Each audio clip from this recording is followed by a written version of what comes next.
¿Cómo están? Bienvenidos. Estamos nuevamente en la sala de pleno del Instituto de Transparencia, Acceso a la Información y Protección de Datos Personales. En esta ocasión para platicar con Kenia Cuevas. Kenia es directora y fundadora de la Casa de las Muñecas Tiresias, asociación civil, pero además impulsora de un amplísimo movimiento sobre los derechos que tienen las personas trans. Entre otras cosas, ha abierto una serie de albergues que ayudan, que protegen y que le dan futuro a todas estas personas. Kenia, me da mucho gusto que estés con nosotros. Pues el gusto es mío, de verdad que estoy muy contenta de estar acá en Chiapas. Ha sido un día pues, de mucho trabajo, de intensidades, pero muy contenta de verdad de compartir con tu público. Muchas gracias. Un día ciertamente agotador, pero lleno de experiencias. El entusiasmo y la forma en que te han recibido los jóvenes de la universidad creo que muestra que México está cambiando. Tú tienes una experiencia de vida, ya lo sabemos porque hemos visto tu historia dramática, desgarradora, que quizá en muchos momentos y a muchas personas que han vivido este tipo de circunstancias los han hundido. No sucedió con Kenia, perdón. No sucedió con Kenia. Con Kenia sucedió todo lo contrario. ¿Qué marcó la diferencia para que Kenia se convirtiera en la Kenia Cuevas que es hoy, después de esas circunstancias tan desgarradoras? Bueno, pues principalmente creo que Kenia pues ha vivido, ¿no?, esos contextos de violencia estructurales, sistemáticas, pero sin embargo siempre pues con las ganas de vivir, ¿no?, con las ganas de buscar la felicidad. Cuando yo estuve privada en mi libertad, 11 años, que al final logro mi inocencia, pero durante este periodo conocí en algún momento un curso que se llamaba Conociendo mi violencia y los niveles de la violencia. Y al finalizar la terapeuta nos había dicho que hiciéramos un ejercicio. Y este ejercicio se trataba de perdonar. Y entonces yo decía, ¿cómo voy a perdonar a todos mis agresores? ¿No? Porque al final del día yo me sentía víctima de todas estas circunstancias. Sin embargo, fui haciendo el ejercicio y después vino una segunda etapa donde vino lo más fuerte, ¿no?, que es pedir perdón. Y yo decía, bueno, ¿a quién le voy a pedir perdón?, ¿no? Y bueno, al final sí encontré a quien pedirle perdón, y cuando empecé a vivir estos momentos emocionales, ¿no?, de liberación, pues fue eso, liberarme de todas esas emociones de frustración, de resentimiento, de enojo, ¿no?, de abandono. Y entonces fui entendiendo la claridad de la vida, empecé a ver la luz, porque siempre me sentía en la oscuridad, ¿no? Y entonces por primera vez conocí la felicidad y me di cuenta que la felicidad pues es que sepas que hiciste lo correcto y que llegues a tu casa y te sientas en paz contigo misma. Cuando yo sentí esa emoción de tranquilidad, desde ese momento decidí no volver a sentir esa frustración, ese enojo. Sin embargo, durante estos años posteriores al evento donde matan a Paola, pues durante todo ese tiempo pues sí hubo momentos de enojo, ¿no?, y de volverme como a vivir y a experimentar estos sentimientos. Sin embargo, los he ido aprendiendo a canalizar, ¿no? Y eso me ha ayudado también a no frustrarme, a no resentirme, a no enojarme y a seguir motivada para seguir viviendo. Yo siempre he tenido las ganas de vivir y de vivir bien, nada más que la discriminación, la violación a los derechos humanos, la desigualdad que vivimos como comunidad, eso me ha orillado a vivir estos sentimientos, ¿no? Entonces, y a vivir estas circunstancias. Y bueno, pues creo que también el motor más importante pues son los valores que me inculcó mi abuela, ¿no? Mi abuela, en los pocos años que yo pude estar con ella siempre me inculcó que fuera honesta, ¿no?, que no mintiera, que realmente hiciera las cosas de corazón, ¿no? Y es lo que he tratado de hacer toda mi vida, ¿no? Entonces, eso me ha sacado de esos momentos de tristeza, de enojo, ¿no? Yo lo decía hace poco, ¿no? Desde que salgo de la cárcel rescato las cenizas de mi abuela. Y desde entonces traigo un relicario, ¿no?, y la traigo conmigo, como ese recordatorio, ¿no? Y aquí está, aquí la traigo. Ahí traes un poco de cenizas de mi abuela, y es mi fortaleza, ¿no? Es mi confort, es con quien me refugio, ¿no? Tu abuela fue la parte dulce, la parte suave en esta vida llena de avatares y de problemas. Sí, totalmente, pues ella era mi mamá, ella era mi fue mamá. fundamental en una sociedad, Kenia, que es ciega. No sé si estés de acuerdo conmigo. La discriminación, el maltrato y todas estas circunstancias que viviste tú por ser una persona trans, es también un fenómeno que lo viven algunas personas de los pueblos originarios, afroamericanos, cualquier persona que tenga algún sesgo criticable, algún sesgo que a la sociedad no acepte, vive una serie de circunstancias de ese tipo, pero no tienen de dónde agarrarse. Sí, totalmente. Desgraciadamente son comunidades o poblaciones más bien que han sido poco favorecidas, ¿no? Y no se les han reconocido sus derechos humanos. Obvio, yo hablo de la comunidad trans porque yo soy una mujer trans, pero en realidad sí, efectivamente todas las personas que viven contextos de vulneración a sus derechos humanos y de abandono social, pues obvio se enfrentan a la misma violencia, a la misma discriminación, al mismo rechazo, pero también hay que tomar en cuenta que todas las personas vivimos la violencia de distinta forma y nos impacta de distinta forma, aunque sea la misma, ¿no? O sea, a lo mejor a los dos ahorita nos dicen, tú no puedes entrar por blanco, yo no puedo entrar por morena, ¿no? Es la misma discriminación, pero a mí me afecta más porque en mi contexto como mujer trans siento ese rechazo por la identidad. A lo mejor tú podrás decir, bueno, ay, pues están locos, ¿no? Pero entonces a ti te puede impactar menos que a mí, ¿no? Entonces también hay que reconocer que no todos los seres humanos nos impacta la violencia de la misma forma y que cuando te impacta la violencia te colocas en esos contextos de vulnerabilidad, ¿no? Donde luego es difícil salir. Así es. Pero precisamente creo que ahí está uno de los grandes valores del trabajo que tú estás haciendo.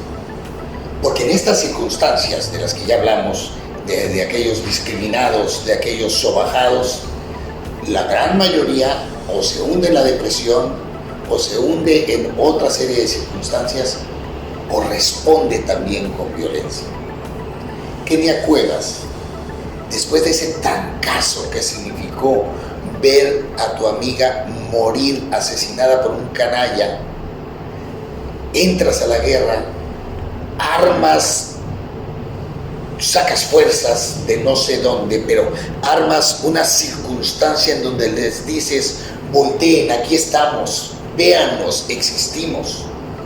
Y todo eso lo ha llevado a hacer un ejercicio positivo.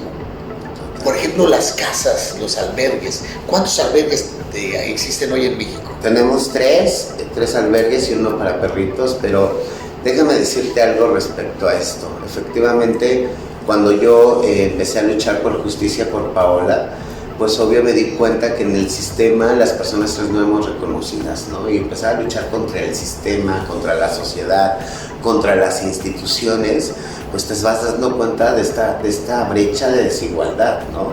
Y entonces, como víctima de la Ciudad de México, pues yo esperaba que el Estado me reconociera como víctima, ¿no? Sí. Yo esperaba que el Estado me diera esa reparación integral del daño.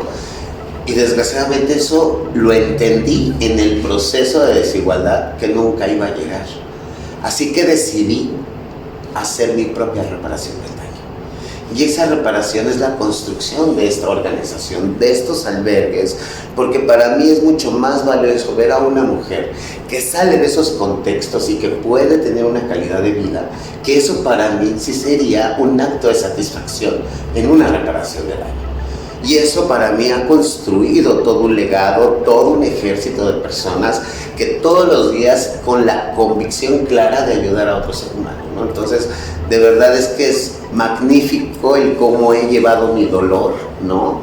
Y que cómo lo he encabezado hacia una causa justa y reparatoria, ¿no? Entonces, por eso he dicho yo que el Estado nunca repara, nunca acompaña a las víctimas. Sin embargo, en ese sentido yo dije, no me voy a esperar a que el Estado se sensibilice, a que el Estado diga voy a dar una partida presupuestal o voy a organizar a través de una institución un espacio digno para las personas trans. Hasta la fecha, después de 7 años que yo inicié con mi lucha, no ha habido ni una sola intención de ningún gobierno del país.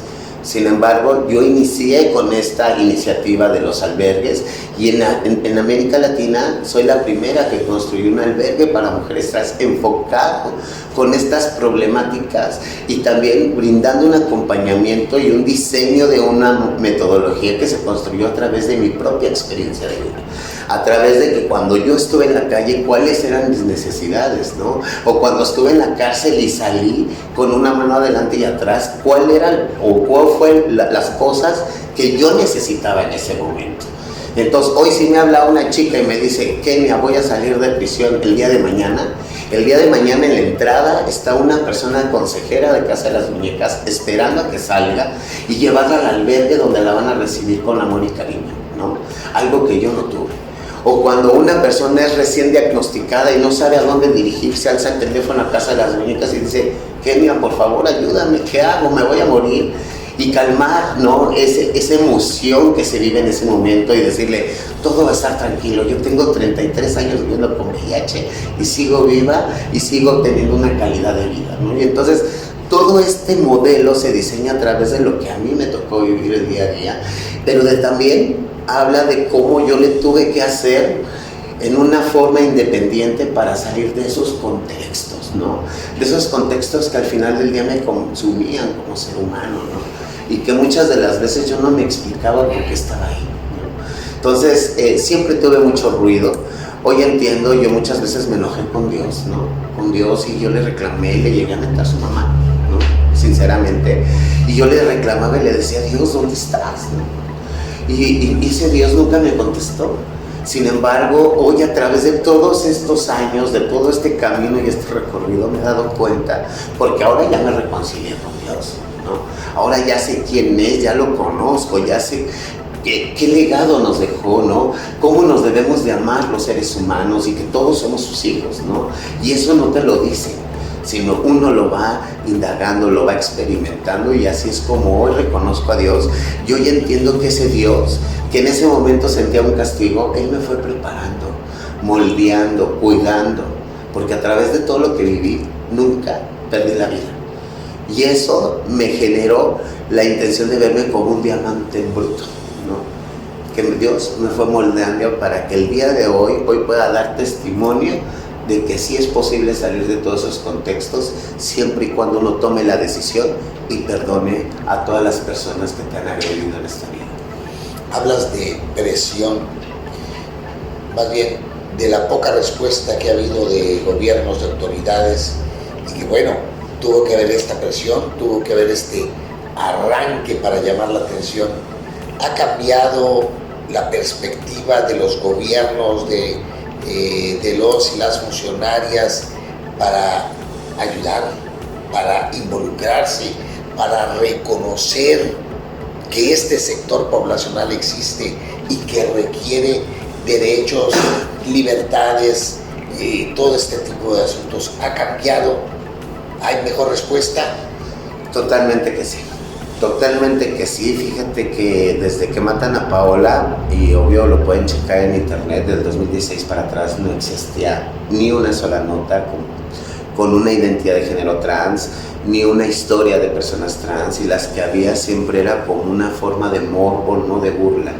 Sin embargo, a través de esta historia de Paola y de esta visibilidad que damos en el país, hubo buenas intenciones, hubo mucho acercamiento de instituciones, de academias, ¿no? De empresas, ¿no? De gobiernos en general, donde desde su desconocimiento y reconociéndolo decían, oye, es Kenia, yo no sé, ni me cruza, ¿no? Por todo lo que tú dices que vive, pero cuéntanos, explícanos para saber cómo poder crear estrategias y poder brindarles un mejor acompañamiento. ¿no? Entonces, empezar a trabajar, a dar conferencias, conversatorios, entrevistas, a empezar a armar protocolos dentro de las instituciones, pero no nomás eso, porque empecé a detectar que las instituciones, aparte de tener sus propios protocolos, y que hay miles de protocolos, independientemente de eso, tienen un reglamento interno.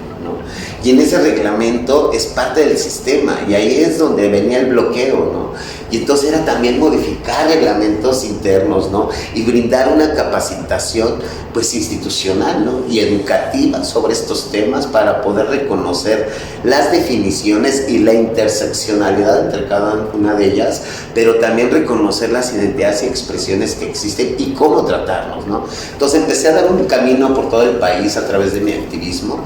De verdad, sí hay un cambio importante. Desde que matan a Paola al día de hoy, pues 19 ciudades del país han ya legislado el cambio de identidad, y en cuanto reconoce el Estado el cambio de identidad, empieza por consecuencia a reconocer diversos derechos, ¿no? Pero todo es una lucha. ¿Cuáles son los problemas con los que se encuentra una persona trans que quiere realizar esos cambios para poder hacer su vida cotidiana, para poder estudiar, para poder trabajar? ¿Cuáles son esas trabas con las que se ha encontrado la mayoría de las personas? Bueno, creo que las trabas, pues principalmente el Estado, el sistema y la sociedad reconoce a las personas por su sexo, ¿no? Entonces asumen que por tener, pues, un sexo masculino, un sexo femenino, entonces tiene que ser mujer y hombre, nada más, ¿no? Y esas dos posibilidades son las únicas que hay, ¿no? Entonces, el hecho de ver una persona que transita de un género a otro, ¿no? Como una mujer hacia un hombre y un hombre hacia una mujer, ¿no? Que serían hombres trans y mujeres trans, pues entonces viene un no reconocimiento, ¿no? Pero aparte también tiene que ver con la construcción de la sociedad y de los seres humanos, porque pues cada persona tiene sus propios prejuicios, sus propios ideales, sus propios usos y costumbres, sus propias religiones, que les crea, ¿no?, un contexto o una visión de lo que está viendo, ¿no? Y eso se refleja en la función pública. A pesar de que existe el protocolo, a pesar de que existe el reglamento, sigue habiendo este sesgo personal de cada individuo que no le permite reconocer que hay una diversidad de personas, que hay una diversidad de posibilidades y de reconocimientos, pero que también, pues muchas de las veces esta institucionalidad ni siquiera conoce las leyes que se van aprobando, porque yo he estado en estados donde ya se reconoce el cambio de identidad y las instituciones dicen sí, pero pues yo no sé, yo no sabía de esa ley, ¿no? Entonces nos falta también mucho trabajo para poder capacitar desde el momento que se van reconociendo los derechos y que todas las personas podamos acceder a los mismos con una calidad. Pero tiene que ver desde lo personal de cada individuo y cómo se han construido estas sociedades del machismo y el patriarcado. Pero estamos hablando básicamente de una persona que nace, vamos a materializarlo así, nace hombre, decide cambiar y entonces debe tener garantizado llegar al registro civil, llegar al INE, a las ENAPO, y poder decir, yo me llamo así, pero a partir de ahora me quiero llamar así. ¿Qué tengo que hacer? ¿Esas cosas son fáciles hoy? Depende el estado y depende el procedimiento, ¿no? Mira, hay 20 ciudades en la República que ya reconocen el cambio de identidad jurídico legal, o sea, ya lo legislaron, ya es una ley, ¿no? Y bueno, a través de esta ley hay unos estados que cobran el trámite y otros que son gratis, ¿no? Por decir, la Ciudad de México es totalmente gratuito. Lo que se tiene que hacer es hacer una solicitud que te da el mismo registro civil y es tu primera instancia donde tienes que llegar. Entonces llegas al registro civil, tienes que llevar un acta primigenia, o sea, fiel del libro, donde venga la hora de tu nacimiento, la huellita de tu pie, ¿no? O sea, como todos los datos que vienen en tu libro. Tienes que llevar tu CUR, tu credencial de lector y un comprobante de domicilio. Con eso se inicia el trámite y a los 2 días te citan para hacer la preacta, donde ya llenan la nueva acta con tus datos que queden totalmente intactos, únicamente cambiando el nombre y el género, ¿no? Y entonces, ya que tú estás de acuerdo con esto, firmas tu preacta y a los otros 2 días ya está tu acta emitida. ¿no? Tu acta nueva de registro civil, y tu otra acta no se resguarda, se guarda ya definitivamente en un libro, porque esto es un nuevo registro. Con ello, con tu nueva acta, tú te presentas ante el INE, y en el INE les notificas que ya tienes un cambio jurídico legal en tu acta de nacimiento. Entonces te vuelven a hacer el trámite como cuando vas a hacer tu credencial. Nada más cambian el nombre, cambian el género, y en 8 días o en 15 días, depende del INE, es cuando te vuelven a entregar tu nueva credencial con tu nueva identidad.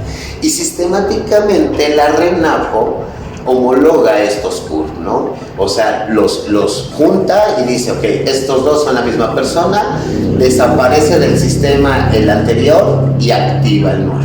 Y entonces ya los 3 documentos, ¿no?, principales y oficiales de identidad ya quedan organizados.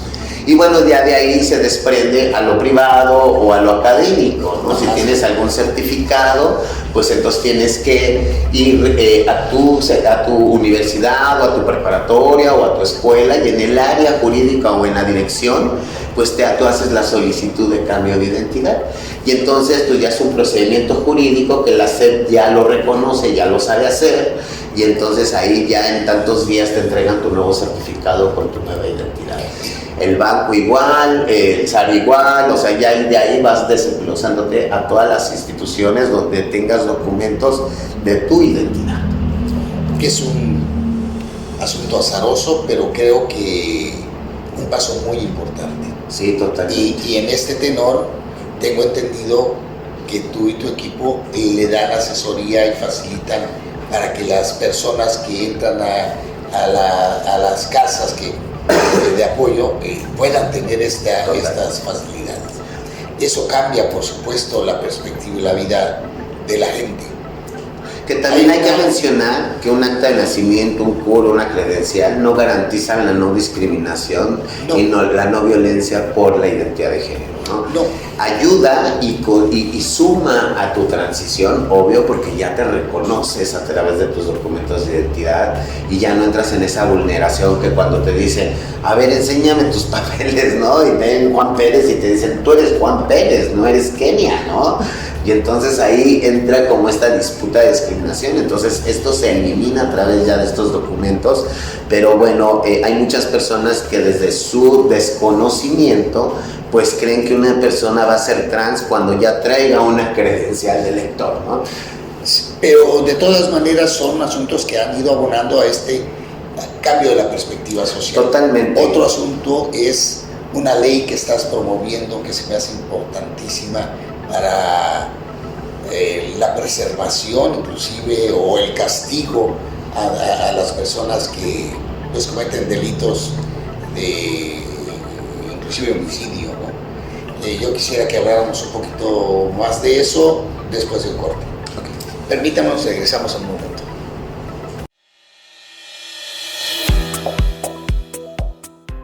Bienvenidos al corte informativo de Chiapas Transparente. Les presento lo más actual del quehacer del Instituto de Transparencia de Chiapas.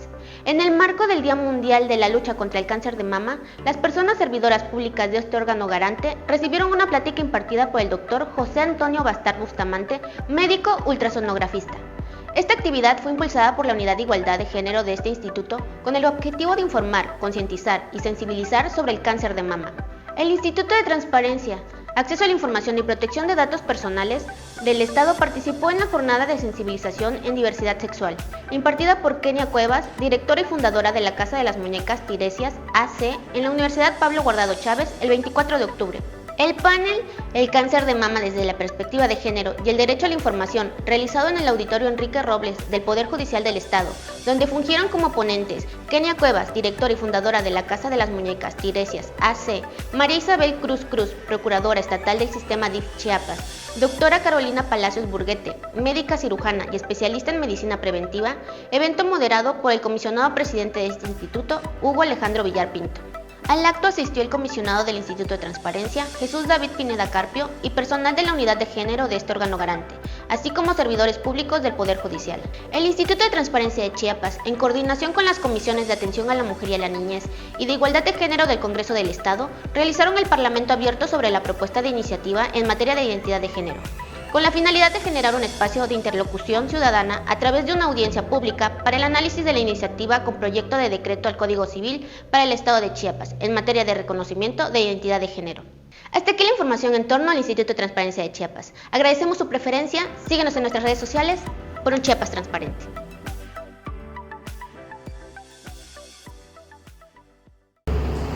Regresamos, amigos, estamos con Kenia Cuevas. Ella es directora y fundadora de la Casa de las Muñecas Tiresias.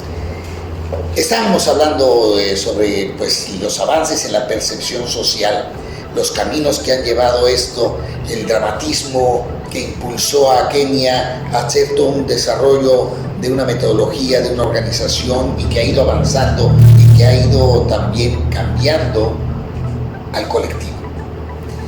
Pero para cambiar al colectivo, es decir, no es suficiente un acta, no es suficiente una credencial del INE, tiene que haber un cambio social. Y evidentemente para el cambio social también las leyes son importantes.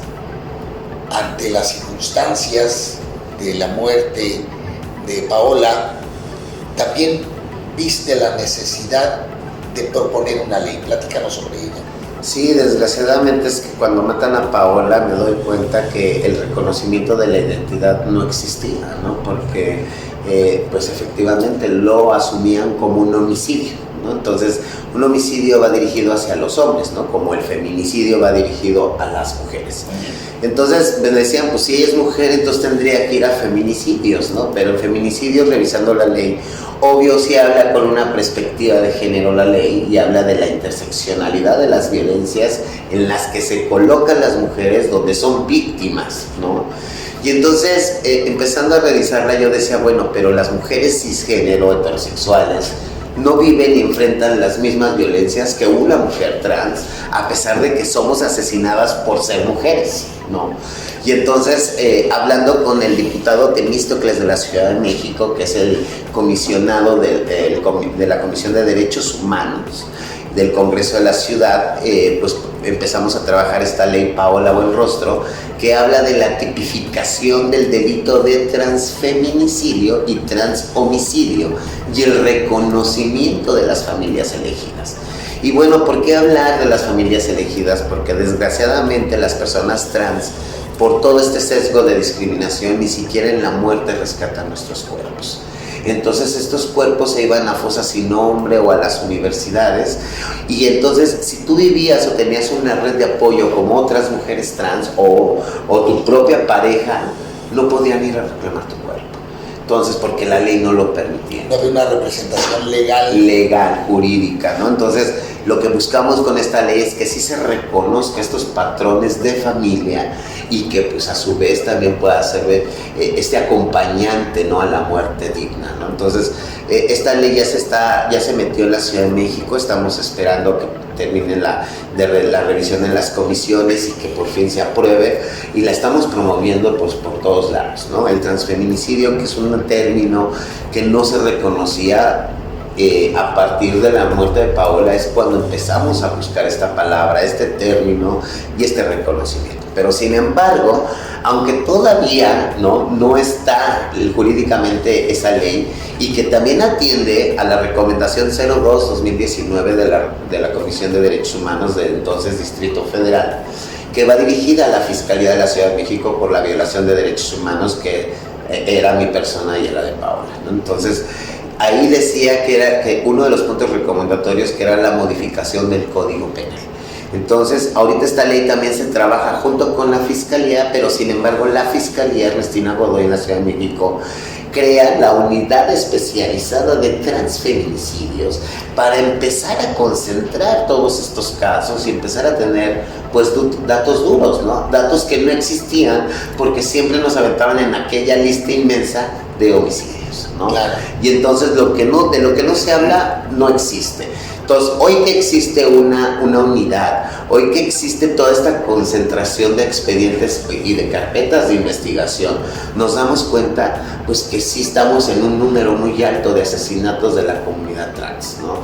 Y entonces empezamos a buscar entornos de prevención, entornos de seguimiento a los casos también jurídicamente para que la Defensoría Pública no los abandone, y también trabajar con el INCIFO, ¿no? Que el INCIFO es una parte importante para el reconocimiento de la identidad, donde ahora estamos creando una base de datos donde vamos a tener huellas, fotografías, causas de muerte, porque esos son los datos que nos van a permitir ver dónde están esas mujeres vulnerables, dónde tenemos que poner el ojo y dónde tenemos que trabajar con la comunidad para crear esas estrategias de empoderamiento, de dotarles herramientas y que puedan ellas reconocer que hay una gama de oportunidades en esta sociedad y que no únicamente está el trabajo sexual, porque el trabajo sexual ha sido una de las herramientas laborales que se nos ha permitido como personas trans. Lo que es el trabajo sexual, el estilismo, el show travesti, las labores domésticas y la costura. Y de ahí en fuera la historia no lo puede decir. No hay bomberas, no hay doctoras, no hay arquitectas, no hay licenciadas, no hay abogadas, no hay magistradas, no trans. ¿Por qué? Porque no se nos ha permitido, ¿no?, participar en estos entornos sociales. Pero eso es la informalidad, digamos. Exacto, ¿no? Entonces, por ello es muy importante para nosotros reconocer, porque a través de esta muerte empezamos a rescatar también los cuerpos de las mujeres trans, ¿no? Esas mujeres que yo les estaba arrebatando al Estado, porque el Estado, te digo, las mandaba a las universidades o las mandaba a las fosas sin nombre. Entonces yo decía, no, es una compañera trans y yo vengo a reconocer su cuerpo, yo vengo por ella para darle una cristiana sepultura. Y bueno, pues ya se creó un convenio con la Fiscalía para el rescate de estos cuerpos a través de la asociación, y también a través de la Fiscalía y de la Alcaldía Iztapalapa logramos crear el primer mausoleo para mujeres trans y concentrar todos estos cuerpos en una fosa comunitaria donde van a entrar todos estos cuerpos, pero se va a dignificar sus vidas, reconocer sus identidades y recordar sus memorias como todo mundo nos lo merece. Y como me decías antes de que iniciamos el programa, es el primer mausoleo en el mundo y en la historia. Porque es un asunto fundamental. Voy a hacer un símil que tal vez parezca exagerado, pero si lo analizamos y lo llevamos a la exacta dimensión, como los mausoleos de las masacres de Hitler, por ejemplo, es el símbolo, es lo que significa el hecho histórico y la lectura que las sociedades futuras le dan. Creo que eso estás logrando con el mausoleo. La memoria. Es un símbolo. Es la memoria así de los seres queridos, es la memoria así de aquellas compañeras que estuvieron, pero también es un gran mensaje. Totalmente. Y me da mucho gusto saber que no es solamente un gran mensaje para México, es un gran mensaje para el mundo. Es un gran ejemplo, por eso yo te felicito y felicito a todo tu equipo. Y de verdad que esto ha sido un trabajo muy duro. Yo creo que esta parte de mi activismo es de lo único que nunca me voy a acostumbrar, ¿no? Rescatar cuerpos y tenerlos que enterrar y tener que reconocer las violencias en las que se enfrentaron, ¿no? O sea, de verdad es algo de lo que nunca me voy a acostumbrar, pero que era necesario hacerse, ¿no? Porque nadie lo hacía. Sí, y porque además las familias abandonan. Totalmente. Y llega una familia conflictuada por no reconocer el estatus que su hijo o su hija escogió y llega a solicitar, supongamos, una persona masculina que decide ser trans. Llegan a buscar a la persona masculina y lo llevan a la tumba familiar con el nombre y la identidad de la persona masculina, cuando esta persona toda su vida luchó por ser otra persona. Y nos han pasado casos, ¿eh? Supongo que es así, sí. Y han de haber historias desgarradoras e indignantes incluso. Sí, una vez una familia llegó y dijo, con toda la pena vengo porque me están presionando de la fiscalía para que venga a reconocer el cuerpo. Y ya estábamos todo el grupo de amigas ahí, entonces nosotras súper preocupadas, ¿no? Peleándonos con la fiscalía para que reconociera su identidad, ¿no? Y llega la familia y dice, ok, vengo por fulano de tal, efectivamente. Y cuando vi que en la mano traían un traje con corbata, pues yo les pregunté, ¿qué onda? ¿No? Y pues me dijeron, sí, pues se lo vamos a poner porque necesitamos que la gente que nos conozca sepa que no era así. Y eso a mí me dolió mucho. Así que en ese momento, como yo tenía la jurisdicción del cuerpo, entonces yo les dije, no la van a ver aquí. O al menos no donde ustedes dicen.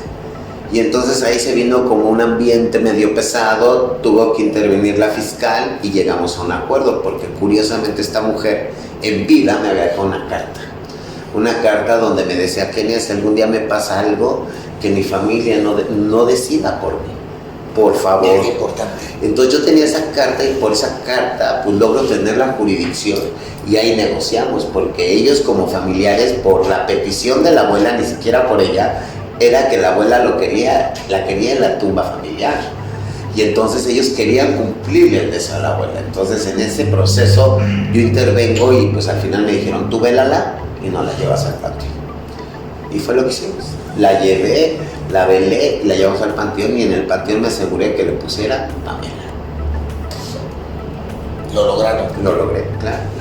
Es que eso es muy importante, por eso yo digo, somos una sociedad ciega. Y a mí me gusta mucho la figura de las muñecas tiresias. Lo platicábamos con los alumnos hoy en la mañana. Escogiste el personaje más adecuado, porque precisamente Tiresias era un sabio ciego de la mitología griega, pero era un sabio ciego que tomaba decisiones con sabiduría, que aconsejaba y que veía el futuro y que podía predecir lo mejor. Independientemente también que parte de la historia de Tiresias, lo digo en contexto, Tiresias en la mitología fue mujer y fue hombre. Fue el primer dios transexual griego. Así es. Y de hecho, bueno, es una historia larga, pero de hecho lo dejan ciego precisamente por un asunto que tiene que ver con una discusión sobre los asuntos sexuales que tenía Zeus con su esposa, etcétera, ¿no? Pero bien, se me hace importantísimo, se me hace una figura retórica muy clara de lo que haces, porque somos una sociedad ciega que necesita ver más. Y yo recuerdo, me voy mejor hacia tu caso. Tú recordarás la sociedad que viviste cuando eras niña, los problemas que tuviste con tus hermanos, con la sociedad, y que bueno, hay toda una historia larga de vida que seguramente ustedes podrán encontrar fácil en muchas de las entrevistas que los invito a que vean, le han hecho a Kenia, donde cuenta a detalle todas las circunstancias de su vida. Pero esa sociedad ha ido cambiando. Lo vimos hoy con el recibimiento de los maestros y de los estudiantes de la Universidad Pablo Guardado. Lo vimos hoy en el Poder Judicial con el recibimiento que tuvimos de las personas funcionarias de esa institución. Y seguramente tú lo ves en la calle todos los días. Estarás de acuerdo conmigo que somos una sociedad ciega. Somos ciegos para tratar a las personas que no son igual a nosotros. Somos ciegos ante la pobreza. Somos ciegos ante la ambición. Somos ciegos ante el poder. Somos ciegos ante tantas circunstancias. Y tiene que haber algo que nos despierte. Tiene que haber algo que diga, estamos por un camino que no corresponde y tenemos que corregir. Ahí yo te pregunto, Kenia, ¿cómo ves el futuro para México como sociedad total, pero también el futuro para las personas trans en México? Híjole, los jóvenes vienen revolucionando, vienen con todo. De verdad, yo creo que sí ha cambiado mucho la sociedad, porque no nos rechaza la sociedad, o sea, tú no nos rechazas, aquí la gente no nos rechaza el sistema. El sistema que fue hecho por hombres y para hombres. Ahí es donde vemos el sesgo, porque la sociedad lo está entendiendo perfectamente. Tú cuando vas con una persona que vende una comida en la calle, ¿no? Y tú llegas y compras algo y de repente te dice, joven, de que, ay, pues si tú le explicas, no soy joven, fíjese que pues ya en México nos reconoce la ley, ¿no? Que somos mujeres y le educas, esa señora hasta se va a disculpar y te va a decir, discúlpame, es que luego no sabemos cómo les tenemos que nombrar, pero ya sé que eres amiga, ¿no? Y estoy segura que cada vez que yo vaya a ese lugar ya me va a decir amiga, o cada vez que llegue una mujer trans le va a decir amiga. Pero eso es lo que nos falta, educación, ¿no? Para poder entender a la diversidad. Pero este cambio que viene en el futuro, pues tiene que ver con los jóvenes. Los jóvenes vienen con una claridad de cómo reconocerse, cómo autopercibirse y que no están pensando en qué dirán como en nuestros tiempos, ¿no? Que no están creciendo con esos paradigmas y esos estereotipos, están creciendo con mucha información porque tienen más herramientas hoy en día, tienen teléfonos inteligentes, tienen internet, donde cualquier tipo de información puede entenderla en un segundo, algo que en nuestros tiempos no existía, ¿no? Y eso les ha dado y generado pues muchos cuestionamientos, muchas intenciones, creatividad, ¿no? Ganas de avanzar como país, ¿no? Y entonces hoy lo veo con los jóvenes tienen una perspectiva muy amplia sobre la inclusión y que están luchando desde los centros educativos para que sean centros educativos inclusivos, ¿no? Hoy en día ya hay personas trans, no binarias, lesbianas, bisexuales, gays, dentro de la institucionalidad, dentro de la escolaridad y que se está cada vez ampliando más y teniendo mejor aceptación tanto del alumnado como de los profesores, de lo administrativo, de los directivos, ¿no? Que antes era el primer rechazo, ¿no? El primer freno que te ponía la sociedad, ¿no? Si tú quieres estudiar no puedes venir así, ¿no? Y si vienes así vas a salir expulsada, ¿no? Entonces creo que esto viene a cambiar el panorama de México porque las personas trans están siendo reconocidas, se están reconociendo sus problemáticas sistemáticas y que también se están atendiendo, aunque muy lentamente, pero se están atendiendo, ¿no? Se está reconociendo que requerimos de un tratamiento hormonal, que requerimos de cirugías plásticas, atención médica en biopolímeros, que necesitamos que un proctólogo me vea como una mujer, ¿no? Y que uno, ginecólogo, vea a un hombre trans como un hombre, ¿no? ¿Por qué? Porque esa es la perspectiva de género. Entonces, creo que vamos en el buen camino, pero sí nos falta un poco más de educación, de intenciones del gobierno, porque la sociedad tiene una sed y hambre de poder conocer realmente lo que es la diversidad, porque a muchos nos ha cruzado, pero no sabemos cómo manejarlo, ¿no? Es un proceso, tanto para la persona LGBT como para los familiares y para el entorno dentro de sus familias, ¿no? Entonces, esta educación que hoy los jóvenes vienen estallando así a diestra y siniestra, también viene reeducando a los adultos, viene diciéndoles lo que tú estás pensando, como tú actúas está mal, y los están rectificando, y entonces viene una conciencia social para que puedan atender esa problemática que nadie quería atender, ¿no? Entonces veo un futuro positivo para las personas trans. Ya tenemos representatividad dentro de los congresos, ya nos están tomando en cuenta porque saben que somos toda una comunidad que ha sido abandonada, pero que sí tiene problemáticas específicas y que hay que seguir luchando por el reconocimiento de las mismas. Y los jóvenes van a romper con todo esto. Yo creo que una generación más y esto va a ser una normalidad. Ojalá que una generación más. Jóvenes, pónganse las pilas, por favor. Tenemos 2000 años siendo educados de una manera distinta, de una manera en la que nos han dicho, esto no, esto es pecado, esto no se vale, esto no se puede. Pero 2000 años en los que se borró la historia anterior. 2000 años.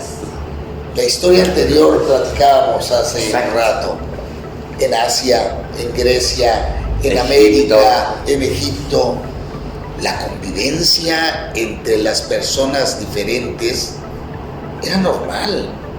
cada uno tenía su propio espacio, hasta que llegaron aquellos a querer cambiarnos la vida y a querer cambiarnos la concepción, y lo lograron. Hoy estamos en una recapitulación del asunto, porque nada debe asustarnos. Siempre hemos existido. Siempre hemos sido una sociedad diversa. Totalmente. Y no nada más en la sexualidad. No nada más en la sexualidad. En la comida, en los gustos de vestimenta, de cómo nos vemos, en nuestros aspectos, en nuestros sentimientos, todos somos diversos. Y yo creo que eso es lo importante, reconocernos y reconocerlo, porque al final de cuentas eso es lo único que garantiza la libertad y la igualdad. Y también algo muy importante, creo que también reconciliarnos. Porque sí, existe todavía un recelo, un resentimiento de la comunidad a la sociedad y la sociedad hacia la comunidad. Entonces nos tenemos que reconciliar a través del reconocimiento de que somos seres humanos, sujetos de derechos, y que todos en esta vida reímos, lloramos, cagamos, nos echamos pedos, y ¿qué creen? Vamos al mismo hoyo. Y esa es la realidad para todos, trans o no trans, hombres o no hombres, mujeres o no mujeres, todos vamos a vivir y experimentar lo mismo. Así es. Y para finalizar, quiero llevar agua a mi molino. El Instituto de Transparencia tiene dos elementos de derechos humanos fundamentales: el acceso a la información y la protección de datos personales. ¿Qué importancia le da desde tu organización y desde tu activismo a este tema? Porque creo que es un tema que encaja muy bien cuando estamos hablando de cambios de identidad, cuando estamos hablando de asuntos de burocracia. ¿Están ustedes pensando, actuando en esta tesitura, en la protección de los datos personales?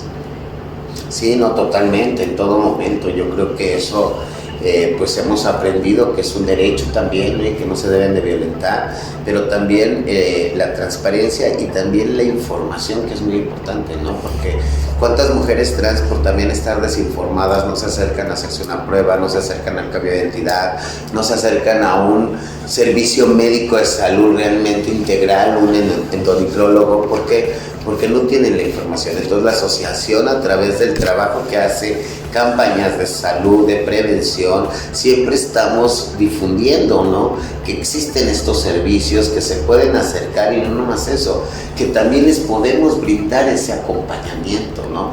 Porque el ser humano que ha vivido contextos de abandono, de vulnerabilidad, de estas violencias, pues muchas de las veces no se reconoce sujeta de derechos.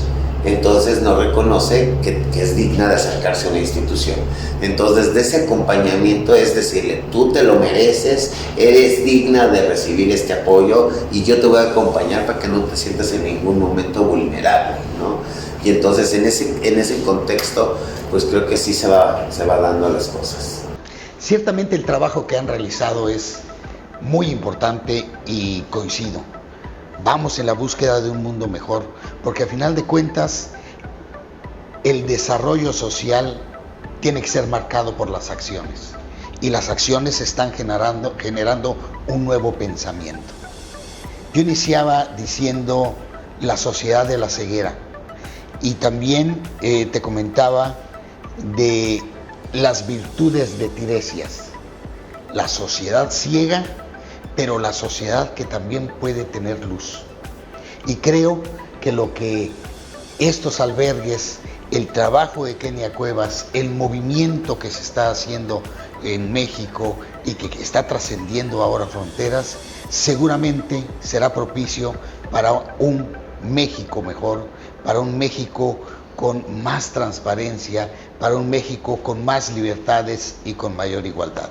Kenia, quiero agradecerte mucho el que hayas estado con nosotros, congratularme por esta gira en Chiapas, que estoy seguro que será una gira que dejará acciones permanentes, y que te seguiremos viendo con mucha mayor frecuencia. Muchas gracias, Kenia.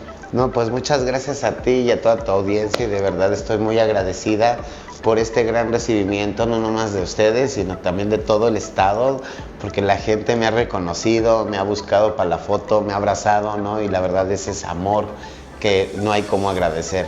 Pero también decirle a todos y todas y todes que vale la pena luchar por nuestros ideales y nuestras convicciones, y que todo lo que imaginemos en esta vida es real si nuestros corazones así lo desean, y es por eso que hoy les digo que mi mayor venganza será que todos seamos felices. Muy bien, muchísimas gracias. Gracias. Y muchas gracias a ustedes. Nos vemos en el próximo programa.